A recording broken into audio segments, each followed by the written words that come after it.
ஒரு மகிழ்ச்சியான செய்தி. இதயம் நல்லெண்ணெயின் விலை லிட்டருக்கு ரூபாய் 105 குறைஞ்சிருக்கு. செப்டம்பர் 2023ல 1 லிட்டர் இதயம் நல்லெண்ணெயின் அதிகபட்ச விலை ரூபாய் 503. ஆனா இப்ப 1 லிட்டர் இதயம் நல்லெண்ணெயின் விலை ரூபாய் 398 மட்டும்தான் தமிழ்நாட்டுல. அப்ப இனிமே எல்லாரும் இதயம் நல்லெண்ணெய் வாங்கலாம் இல்ல? டாஸ்மாக் ஊழலில் முதல் குற்றவாளி ஸ்டாலின் தான் என்று அண்ணாமலை குற்றம் சாட்டினார். அதற்கான காரணத்தையும் அவர் வெளியிட்டதால் தமிழக அரசியல் களத்தில் புதிய பரபரப்பு ஏற்பட்டுள்ளது. டாஸ்மாக் கேஸ்ல எங்களை பொறுத்தவரை முதல் குற்றவாளியாக வர வேண்டியவர் தமிழகத்தினுடைய முதலமைச்சர் ஐயா மு.க. ஸ்டாலின். ஏன் நீங்க டெல்லி அரசியல், தமிழ்நாடு அரசியல், சென்னை அரசியல், டெல்லிக்கெல்லாம் ஏன் போறீங்க? தமிழ்நாட்டுல பாஜக எடுபடுமா தானே தெரியும். செஞ்சு காட்ட போறோம். எடுபடுமா எடுபடாதான் அப்புறம் பார்ப்போம்.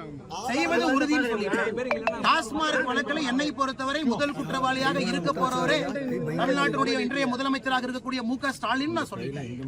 அதுக்கு மேல நான் மூடி மறைச்சு எதுவுமே பேசலீங்க. அப்ப வீரியம் அதிகரிக்கும். நிச்சயமா வீரியம் அதிகரிக்கும். நான் சொல்லிட்டேன் பாருங்க, காவல்துறை இன்னைக்கு நைட்ல இருந்து தூங்க கூடாது. தமிழ்நாட்டுல காவல்துறைக்கு கிடைத்த நிம்மதியான தூக்கம் என்பது இன்றைக்கு இரவு.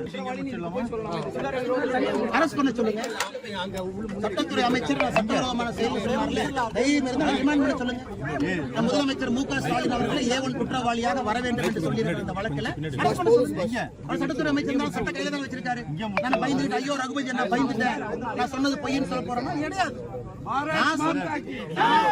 நான் சொன்னதிலே நான் தெளிவாக இருக்கின்றேன். காரணம், குற்றவாளிய ஹார்பர் பண்றாங்க, செந்தில் பாலாஜியை ப்ரொடெக்ட் பண்றாங்க. சிறைக்கு போனதுக்கு அப்புறம் திரும்ப அதே பதவி கொடுக்கறாங்க.